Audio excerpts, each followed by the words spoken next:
Everyone, welcome back to our channel S K care point. दोस्तों, जैसा आप लोग देख पा रहे हैं, नर्सिंग जगत के सबसे शानदार, सबसे जाने माने दो महान सितारे यहाँ पर आपको देखने को मिल रहे होंगे, जो ऑनलाइन प्लेटफॉर्म के माध्यम से नर्सिंग जगत के स्टूडेंट्सों की दुनिया बना रहे हैं। जी हाँ साथियों, हर एक साल तमाम कैंडिडेट्स को सिलेक्शन ये दे के जाते हैं। इनके लिए बहुत बहुत यहाँ पर दोस्तों बहुत बहुत शुभकामनाएं। दोस्तों, एक चीज़ मैं आपको बताना चाहूँगा। देखिए, जितने भी टीचर्स होते हैं वो अपनी लगन और मेहनत से अपने स्टूडेंट्सों को आगे बढ़ाते हैं। और मैं ये नहीं कहूँगा कि बहुत सारे टीचर्स हैं, लेकिन सबसे ज़्यादा जो आप लोग खुद जानते होंगे दोस्तों, आप सिद्धार्थ सर की बात करें दोस्तों, कितने शानदार तरीके से ये इन्होंने बहुत ही मेहनत के साथ काफ़ी स्टूडेंट्सों को जो है उनके सपनों को साकार किया है। वहीं पे अक्की सर, ठीक है, अक्की सर, इनका भी बहुत ही शानदार योगदान सभी नर्सिंग स्टूडेंट्सों के लिए है। तो दोस्तों, एम्स नॉर्सेट के जितने भी कैंडिडेट्स तैयारी कर रहे हैं, या फिर दूसरी बात यह है दोस्तों, सबसे बढ़िया बात इसमें यह है कि अगर आप चाहते हैं कि दोस्तों ये टीचर बेस्ट है, वो टीचर बेस्ट है, टीचर हर एक बेस्ट होता है दोस्तों। बस आपको उनकी बातों को मानना होता है। वो किस तरीके से आपको गाइड कर रहे हैं, किस तरीके से आपको आपके सपनों को साकार करने के लिए बोल रहे हैं, ये डिपेंड करता है आपके ऊपर। ठीक है, तो चलिए दोस्तों, इन्हीं के द्वारा बताए गए कुछ टॉपिक्स के बारे में हम आपके लिए बात करेंगे दोस्तों। ठीक है, जैसा आप लोग देख पा रहे हैं साथियों,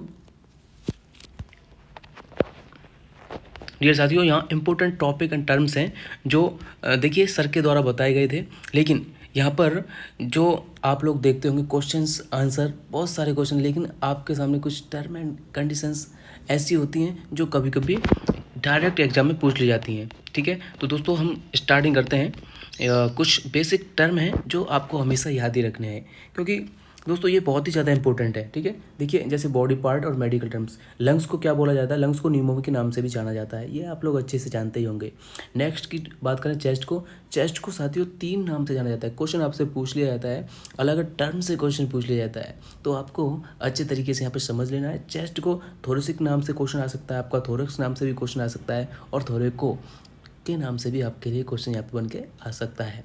दोस्तों, अगर ईयर की बात करें तो ईयर को ऑरिकल नाम से भी यहाँ पे जाना जाता है। अगर आई की बात करें साथियों, तो ऑक्यूलर, ऑक्यूलो एंड ऑप्थेल्मो, इन तीनों नामों से आई को जाना जाता है। दोस्तों, क्वेश्चन इस प्रकार से पूछ लिया जाता है, जैसे आई है, आई को आई ना कहकर ये ओकलर कर सकते हैं, या फिर ओक्लो। एम्स नॉर्सेट हमेशा ऐसे पूछता है। ठीक है, आपने अगर अक्की सर या फिर सिद्धार्थ सर की वीडियोस अगर आपने देखी हैं, तो ऐसे घुमा फिरा के क्वेश्चंस आते हैं, वो बताते भी हैं। तो दोस्तों, उनके अकॉर्डिंग ही मैं आपको यहाँ पे बताने वाला हूँ। साथ ही अगर किडनी के बारे में रीनल, नेफ्रिक एंड नेफ्रो, उसके बाद में लीवर की बात करें हेपेटिक एंड हेपेटो, हार्ट के बारे में बात करें दोस्तों, कैरियम इसके नाम से जाना जाता है। कार्डियक भी इसको बोलते हैं, सबको पता है, कार्डियो भी इसको बोलते हैं। साथ ही साथियों, यहाँ पे बात करेंगे लंग्स की, pulmonary and pulmonic. Next intestine, caecum बोलते हैं, कॉलन बोलते हैं, और डियोडेनम भी बोलते हैं। माउथ की बात करें दोस्तों, ओरल के नाम से भी क्वेश्चन आ सकता है, स्टोमा और स्टोमैट। ठीक है, तो इस प्रकार से ओ माउथ के नाम हो जाते हैं। साथ ही स्किन की, डर्मा आप सबको पता है, इंटेगुमेट्रम भी आप सबको पता होगा। स्टोमक की बात करें साथियों, तो gastric and gastro, testicle, orchio and orchi and orchido. ठीक है, ये बेसिक टर्म हैं दोस्तों जो हमेशा आपको याद रखने चाहिए। मुझे नहीं पता कि सभी को आते होंगे, लेकिन ज़्यादातर कैंडिडेट्स को आते होंगे, जो नए कैंडिडेट्स हैं उनको नहीं आते होंगे, तो उनके लिए महत्वपूर्ण वीडियो है। बाकी आप लोग सब देख सकते हैं दोस्तों। अगर वीडियो आपको थोड़ा सा भी अच्छा लग रहा है तो लाइक कर दीजिए। बाकी आप लोग देखेंगे दोस्तों, बहुत बेसिक जानकारी हम आपके लिए प्रोवाइड करवाते रहते हैं, वो भी जो नर्सिंग जगत के महान टीचर्स हैं उनके हेल्प के द्वारा, या फिर उनसे सीख करके बहुत ही शानदार आप सबके लिए हेल्प होती रहेगी। नेक्स्ट दोस्तों, देखिए बेसिक चीज़ें हैं। ब्लड प्रेशर, सिस्टोलिक डायस्टोलिक 2 प्रकार से होता है, 120/80। हाइपोटेंशन किसको बोलते हैं? आपका ब्लड प्रेशर कम हो जाता है। वहीं अगर हाइपोटेंशन, अगर आपका बीपी बढ़ जाता है तो उसको हाइपर टेंशन के नाम से भी बोला जाता है। Heart rate, normal heart rate की अगर बात करें साथियों, तो 60 to 100 बीट पर मिनट होती है। वहीं ब्रेडिकार्डिया की बात करें, ब्रेडिकार्डिया दोस्तों अगर 60 से कम हो जाएगी तो आपके लिए ब्रेडिकार्डिया कहलाएगा वो। और वहीं अगर 100 से ज़्यादा आपकी हार्ट रेट बढ़ जाएगी तो उसको दोस्तों क्या बोला जाता है? ट्रैकिकार्डिया। दोस्तों, यहाँ से क्वेश्चन आते हैं ये, लेकिन आप सबको पता होगा, लेकिन याद रखना बहुत ज़रूरी है। ठीक है, रेस्पायरेशन, जी हाँ, नॉर्मल रेस्पायरेशन कितना होता है? 12 से 20 ब्रीथ पर मिनट। 1 मिनट में 12 से 20 के आसपास आपका रेस्पिरेशन होना चाहिए। अगर इससे कम होगा साथियों, 12 से कम होगा तो ब्रेडिपनिया कहलाएगा, और 20 से ज़्यादा होगा तो ट्रैकिपनिया कहलाएगा। ठीक है। तो बहुत ही शानदार टर्म्स एंड कंडीशंस हैं यहाँ पे, ये आपको हमेशा याद रखनी है। दोस्तों वीडियो अच्छा लग रहा है तो लाइक कर लीजिए और चैनल को सब्सक्राइब कर लीजिए, क्योंकि बेसिक जानकारी आप सबके लिए मिलती रहेंगी। नर्सिंग की तमाम वैकेंसी आती रहती हैं, उनके बारे में आप लोग जागरूक रहेंगे। साथ ही जो भी सकी एक्टिविटीज़ रहेंगी दोस्तों सबको आपको बताते रहेंगे। नेक्स्ट टेम्परेचर, जी हाँ साथियों, टेम्परेचर के बारे में बात करें तो 97.8 डिग्री से 99 डिग्री फ़ारेनहाइट। वही अगर सेंटीग्रेड में बात की जाए 36.5 से 37.2 डिग्री सेंटीग्रेड होता है। हाइपोथर्मिया कब होता है दोस्तों, अगर इन टेम्परेचर से आपका टेम्परेचर नीचे हो जाएगा तो उसको हाइपोथर्मिया बोलते हैं। जैसे कि अगर 95 से कम हो जाएगा तो फ़ारेनहाइट में तो उसको हाइपोथर्मिया बोलेंगे। वहीं अगर हाइपरथर्मिया 104 से ज़्यादा हो जाता है तो उसको हाइपरथर्मिया बोलेंगे। टेम्परेचर का बहुत ही ज़्यादा बढ़ जाना। अब दोस्तों ये वाइटल साइंस है, आप सबको मैंने बता रखा है, बेसिक वाइटल साइंस है BPTPR। उसके बाद में ऑक्सीजन आपकी वाइटल साइन और पैन इंक्लूड कर लिया गया है। और 95 to 100 तक आपकी ऑटो सेचुरेशन रहनी चाहिए। अगर इसके लो हो जाएगी तो उसको हाइपोक्सियमा बोलते हैं। हाइपोक्सियमा का मतलब होता है ऑटो सेचुरेशन की कमी ब्लड में, ठीक है। उसके बाद में अगर पैन की बात करें दोस्तों, pain is subjective data given to why patient. Pain एक ऐसा सब्जेक्टिव डाटा होता है जो पेशेंट के द्वारा बताया जाता है। Can you measure in various different way the numerical scale, Wong Baker faces और verbal reading scale. There are many scales for the pain measurement, okay. तो that is very important for all candidate, competitive candidate. Next we talk about medical terms for breathing. जी हाँ साथियों, that's very important terms for breathing, actually they comes in exam. So suffix you can ideas there are, देखिए suffix निया मतलब breathing respiration. अगर निया कहीं आ जाता है आपके लिए तो उसको ब्रीदिंग बोलते हैं, क्या, ब्रीदिंग। नेक्स्ट अगर देखिए नॉर्मल टर्म में पूछ लिया जाता है, यूपनिया क्या होता है, ये नॉर्मल ब्रीदिंग होती है। ब्रेडिमिया क्या होता है, स्लो ब्रीदिंग होती है। ट्रैकिपनिया क्या होता है, फास्ट ब्रीदिंग होती है। एपनिया क्या होता है, नो ब्रीदिंग, ठीक है। तो ये टर्म आते होंगे, आपने खुद देखा होगा, ठीक है, जानते भी होंगे। हाइपोनिया क्या होता है, स्वेलो ब्रीदिंग, ठीक है। ये काफ़ी लोगों ने नहीं देखा होगा टर्म, काफ़ी लोग देखते भी हैं, जानते भी हैं, लेकिन कुछ लोग नहीं जानते, वो देख लीजिए इस तरीके से। और हाइपरनिया दोस्तों डीप ब्रीदिंग, हाइपर मानी बहुत ज़्यादा। डिस्निया डिफिकल्टी ब्रीदिंग, जिसमें आ जाते हैं दोस्तों वो डिफिकल्टी से संबंधित हो जाता है।